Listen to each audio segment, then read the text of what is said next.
The New York Red Bulls playing a trio of teenagers, one of the youngest starting lineups in MLS history, three players under 18 years of age. So there's a club that's depending on youth, and obviously it's a part of the Red Bull organization, much like Manchester City and the City Group. So you got Red Bull in the States, you've got Red Bull Salzburg in Austria, you got Red Bull Leipzig in Germany, and we saw the path that Tyler Adams went through. Now in the Premier League at Bournemouth, and back playing, by the way, which is a good thing for the U.S. national team. But we see these teenagers, and that is a part of what the Red Bull organization does. Jurgen Klopp is now involved with them as well. But that was one of the youngest starting lineups in history under a first-year coach, Michael Bradley. There's a lot of discussion always about using youth there. Red Bull has always used youth. 17-year-old Julian Hall now has 3 goals. He's getting European attention. He's got pace. He's got a lot of qualities. You can tell he needs to physically round out, mature, and get stronger. Then you got a very talented midfielder who's 16, Adri Metmi, 16-year-old midfielder. Great awareness, great vision, comfort in possession, tempo type of player, can balance the team out, can get out of pressure when he's on the ball. And I've talked to some of my friends that are agents that are really, really high on him. And then Matthew Dos Santos has been a part of their academy, I think, since probably 10 or 11 years old. So they're playing and winning with youth. They're going to hit a wall. There's no question. But they're getting opportunity. They're getting minutes. And they're succeeding. They're having ups and downs, mostly more ups right now. But you got a coach that trusts youth, is going to accept the bumps in the road with youth, and there's going to be big payoff.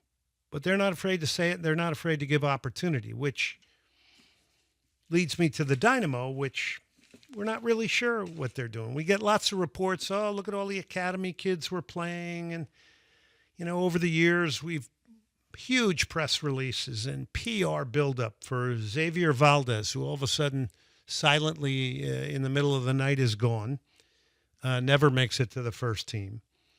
Juan Castilla, another one that was just constantly PR'd and promoted by the Dynamo, never got opportunity. Josue Soto, another one. Marcelo Palomino. We're not uneducated out here. It's a very educated soccer community, and it has a vast, with pros and cons, youth system here in Houston, Texas. But when year after year you hear this promotion, it tempers your excitement. I want Matthew Arana at 15 years of age to produce and have a professional career. But it's hard not to sit here if you're being truthful and say, wow, is this really just a marketing ploy again? And is this kid really going to get opportunity at some point? Because they have not moved anybody substantially to the first team outside of Memo Rodriguez, who played part of his youth career in the Dynamo Academy. And that was not on a very, very good team. Let's be honest.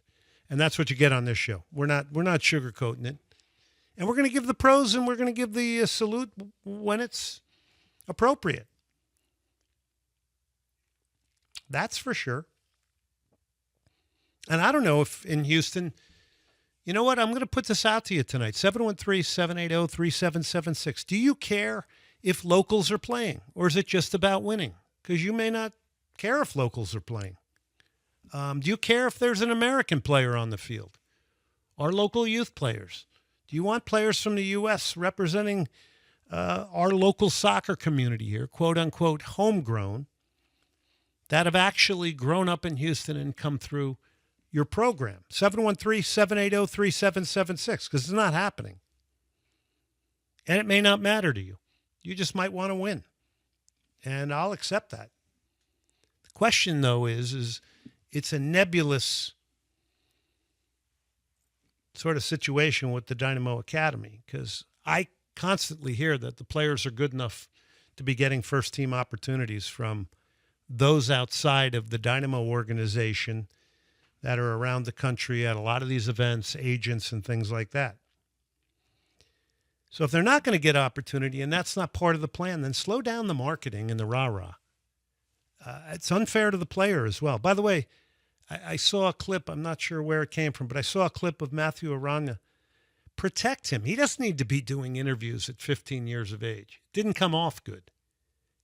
As a communications department, you have to protect him, young guy. And it was an exciting moment for him. No matter what the future holds for him, exciting. And I hope it holds a lot of great things for that young man.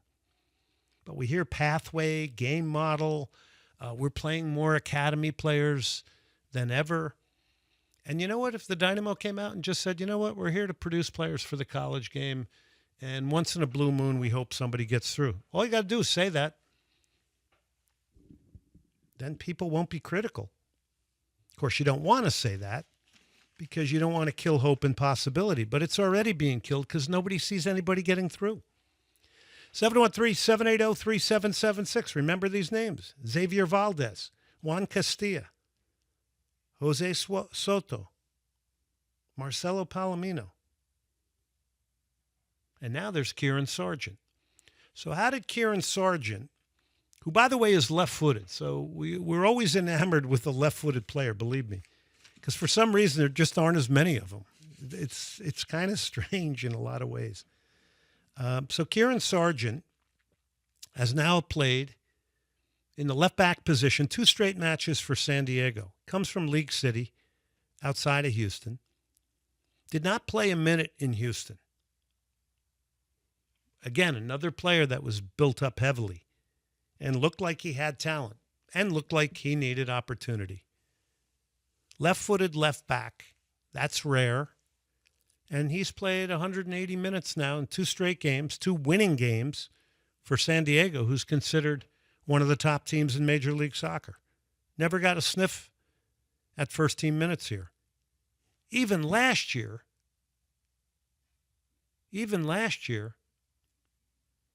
I don't know if he went out, he might have went out on loan, but even last year, in a year where 3 or 4 of your best players were sold off, he didn't get opportunity. It's head-scratching, and it makes you wonder what exactly is trying to be accomplished here because, you know, the local player brings you so much. It brings you, when they get to the first team, that big vital connection to the youth fields. It also brings you a low hit against the salary cap when you're using locals, which... You know, we always hear, oh, the salary cap, it's tough. I know the Dynamo signed some homegrowns, but they never get on the field. And then you got to wonder why. I have to think that the staff in the academy are doing a good job. And maybe it's just nobody wants to give opportunity. Maybe that's it. Don't know. But it's an interesting one because their team's using a lot of youth right now. 713-780-3776. So good for Kieran Sargent.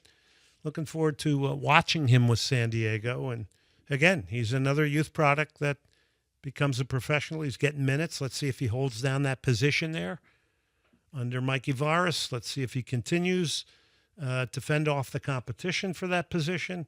And on we'll go.